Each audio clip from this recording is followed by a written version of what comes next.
अस्सलाम वालेकुम class, welcome back. आज हम पढ़ेंगे सीपीयू क्या होता है बच्चे। आज हम पढ़ने जा रहे हैं वो सारे तमाम तर शॉर्ट क्वेश्चन ही हैं, ठीक है।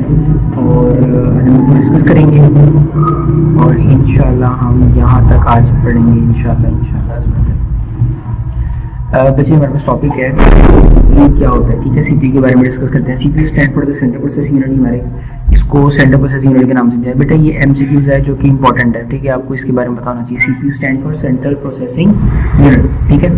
ये हमारे कंप्यूटर का ब्रेन होता है, the most important component computer का सबसे अहम हिस्सा जो है ना वो सीपीयू ही होता है, ठीक है। इसको प्रोसेसर के नाम से भी जाना जाता है। It's also called the processor. The computer can not work without CPU.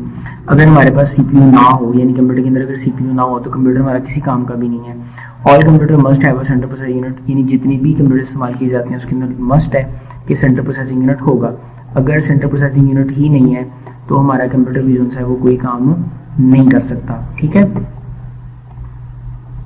Okay, तो अब हम चलते हैं। इसमें लिखा हुआ है CPU located on a motherboard. जो हमारा कंप्यूटर होता है, जो मदरबोर्ड है, यानी जो हमारे कंप्यूटर का मेन जो पार्ट है ना जिसमें ही सारी चीज़ें कनेक्टेड होती हैं उसे मदरबोर्ड कहते हैं, ठीक है। मैं आपको दिखा भी देता हूँ यहाँ पे ना, कंप्यूटर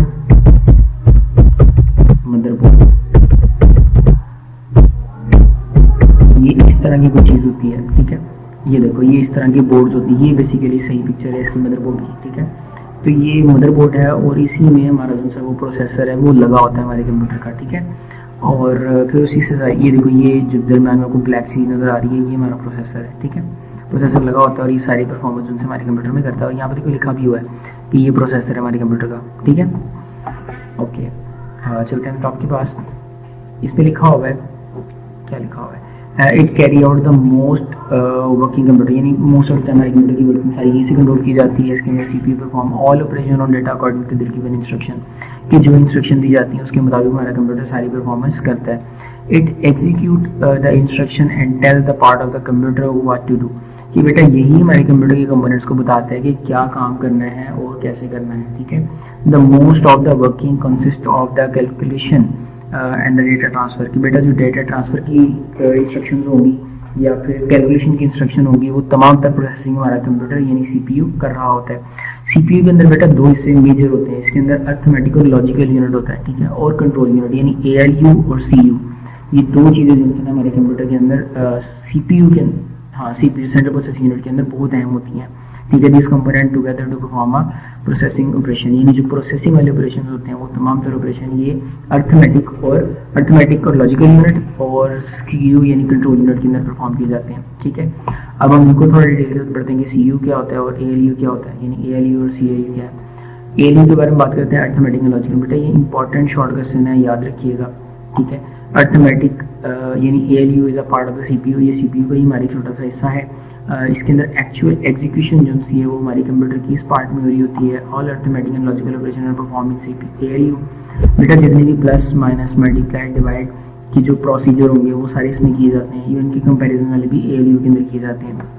अब क्योंकि एएलयू के दो हिस्से हैं, यानी अर्थमेटिक यूनिट और लॉजिकल यूनिट है, उसके बारे में बात करते हैं। तो बेटा arithmetic unit is the ALU perform basic the arithmetic and function such as addition, subtraction, multiplication and division. जैसे उसके नाम से पता चल रहा है कि जो अर्थमेटिक ऑपरेशन होंगे जैसे प्लस माइनस मल्टीप्लाई डिवाइड, वो तमाम तरह ऑपरेशन जो है वो अर्थमेटिक यूनिट के अंदर परफॉर्म किए जाएंगे। नेक्स्ट हमारे पास लॉजिकल यूनिट है, तो logical unit is the ALU is a part of the logical operation, ये लॉजिकल ऑपरेशन का हिस्सा होता है।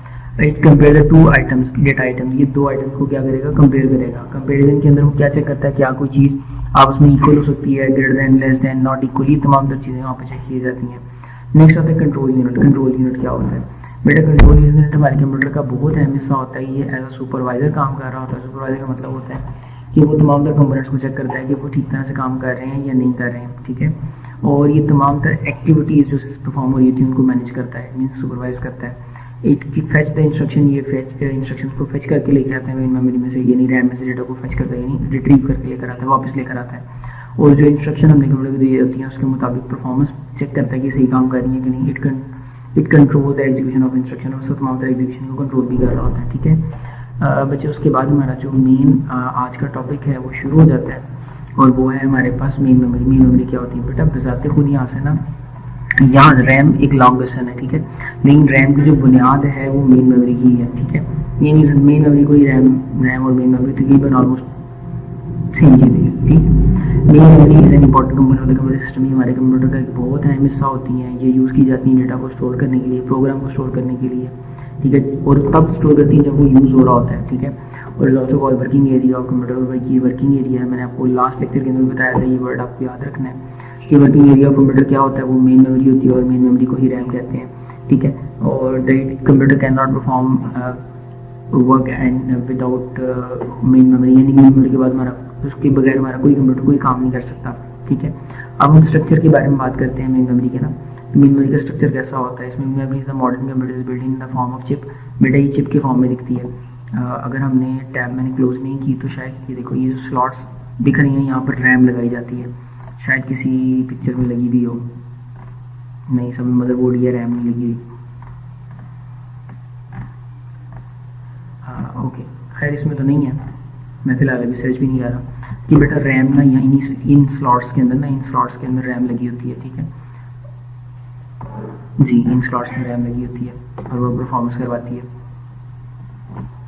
ओके। इसमें लिखा हुआ है the chip is made of semiconductor material. बेटा ये सेमीकंडक्टर मटेरियल की बनी होती है। सेमीकंडक्टर जो बच्चे फिजिक्स पढ़ते हैं उनको अंदाजा होगा कि सेमीकंडक्टर क्या होते हैं। ऐसा मटेरियल जो कभी करंट पास करता है और कभी नहीं पास करता, यानी हम उसे अपनी मर्जी से कंट्रोल करवाते हैं, ऐसे मटेरियल्स को सेमीकंडक्टर कहते हैं। इसके अंदर लिखा हुआ है chip consist of the thousands and millions of cells. इसके अंदर थाउजेंड और मिलियंस ऑफ सेल्स होते हैं, यानी छोटे छोटे पार्ट्स होते हैं। Each cell called can store one bit, कि हर एक सेल एक बिट मेमोरी जो है वो स्टोर कर सकता है। बिट हमने पढ़ा था, या तो वो 0 हो सकता है या 1 हो सकता है, और हमारा सारा कंप्यूटर 0-1 के अंदर ही काम करता है। नेक्स्ट हमने देखा था कि पढ़ रहे हैं, a cell is a main memory is logical organise in a group of 8 bit, कि बेटा इसमें 8 बिट के ना वो बनाए जाते हैं, पार्ट्स बनाए जाते हैं, ठीक है, 8 बिट्स बनाई जाती हैं। और the group of 8 bit is known as byte, और जो 8 बिट का एक कलेक्शन बनती है उसे एक बाइट कहते हैं, ठीक है। Each byte in the memory assign to the unique number, हर एक बाइट को खास तरह का नंबर असाइन किया जाता है जिसको उसका एड्रेस भी कहते हैं, ठीक है। जैसे लिखा भी हुआ है कि हर एक बाइट को एक एड्रेस मिल जाता है और हम उसी एड्रेस के थ्रू ही सारे काम बेसिकली कर रहे होते हैं, ठीक है। अब हम पढ़ने जा रहे हैं एक्सेसिंग डेटा इन अ मेन मेमोरी, यानी मेमोरी के अंदर जो डेटा पड़ा होता है उसे हम एक्सेस कैसे कर सकते हैं, यूज़ कैसे कर सकते हैं। कि बेटा मेन मेमोरी के अंदर पड़ा हुआ डेटा सीक्वेंशियल बाइट्स के अंदर होता है, यानी सीक्वेंस के अंदर सारा डेटा रखा होता है, यानी पहले सेल्स के अंदर, फिर दूसरे सेल्स के अंदर, फिर 3rd 4th 5th 6th, इस तरह सो ऑन एक तरतीब के साथ सारा डेटा रखा जाएगा। CPU and the other component are access many byte of main memory by specifying it address, यानी हम डेटा के एड्रेस को बस बताएं कि डेटा का एड्रेस कहाँ है, तो फिर वहाँ पे डेटा को एक्सेस किया जा सकता है, ठीक है। तो बेटा हमारे पास नेक्स्ट हमारे पास लिखा हुआ है different bytes can access the randomly, कि बेटा अगर हम डिफरेंट बाइट्स का इस्तेमाल करें तो हम रैंडमली डेटा को एक्सेस भी कर सकते हैं, यानी एड्रेस आपको पता हो तो सिंपली वहाँ से डेटा को फेच कर सकते हैं, ठीक है। The memory is built from the electrical components, ये जो हमारे पास ये जो मेमोरी होती है वो इलेक्ट्रिकल कंपोनेंट से ही बनी होती है। इसके अंदर access any part of the memory take equal time, कि बेटा जब आप डेटा को एक्सेस करते हैं तो आप रैंडमली डेटा को जब एक्सेस करते हैं तो दोनों को एक्सेस करने में सेम टाइम हमारा इस्तेमाल हो रहा होता है, ठीक है। इसके अंदर no mechanical movement is required when data is access from the main memory. अगर जब हम मेन मेमोरी से डेटा को एक्सेस करते हैं तो हमें मैकेनिकली मूवमेंट नहीं करनी पड़ती, जैसे कोई फिजिकली कोई चीज़ मूव कर रही हो, ऐसा कोई कॉन्सेप्ट नहीं है इसके अंदर, वो मूव नहीं हो रही होती, ठीक है। बस रखा होता है हार्ड रैम के अंदर डेटा और हम उसको सिंपली एक्सेस कर लेते हैं, ठीक है। इसके अंदर that is why the main memory very fast, इसीलिए ये ज़्यादा फास्ट भी है compare to other storage devices और मैग्नेटिक डिस्क वगैरह। जैसे मैग्नेटिक डिस्क की निस्बत बहुत ज़्यादा तेज़ है हमारी रैम, ठीक है। There are the 2 type of the memory. इस मेन मेमोरी की बेटा हमारे पास 2 कैटेगरीज हैं, एक हमारे पास रैम आती है और एक रोम आती है। इंशाल्लाह नेक्स्ट लेक्चर के अंदर हम इसके बारे में डिस्कशन करेंगे और ये एक इम्पोर्टेंट लॉन्ग क्वेश्चन होगा हमारा, ठीक है। तो आज के टॉपिक के अंदर हमने CPU कवर किया कि CPU क्या होता है और हमने देखा कि मेन मेमोरी क्या होती है, ठीक है। थैंक यू फॉर वॉचिंग, मिलते हैं नेक्स्ट वीडियो के अंदर।